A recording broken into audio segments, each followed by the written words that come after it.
বন্ধুসকল, আমাৰ ফেচবুকৰ বহুত নতুন বন্ধু বান্ধৱীয়ে মানে নিজকে একেবাৰে মন ডাউন কৰি দিছে।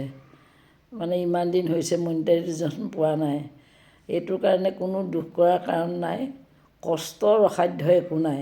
গতিকে কষ্ট কৰি যোৱা, নিশ্চয় এদিন তোমাৰ শিখৰত উপনীত হ'বা।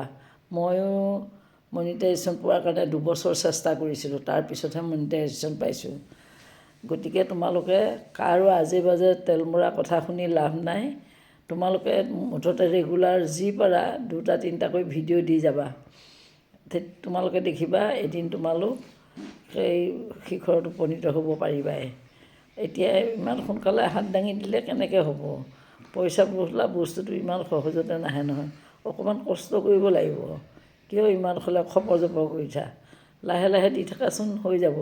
ডেইলি অন্ততঃ 3-2টা দিবলৈ চেষ্টা কৰা ভিডিঅ' হওক, ৰিলছ হওক, কিবা এটা ঘৰৰ আমাৰ সমাজৰ দৈনন্দিন জীৱনৰ যিবোৰ কাম কাজ সেইবোৰকে দিবলৈ চেষ্টা কৰা। দেৱলতাই দেখোন বইল ভাত খাই খায়ে আজি সকলোতকৈ মহিলাৰ ভিতৰত ফেচবুকত টপ হৈছে। গতিকে কিয় তোমালোকে ডাউন হোৱা? গতিকে সকলোকে কৈছোঁ, সোনকালে কেতিয়াও ডাউন নহ'বা, কাম কৰি যোৱা।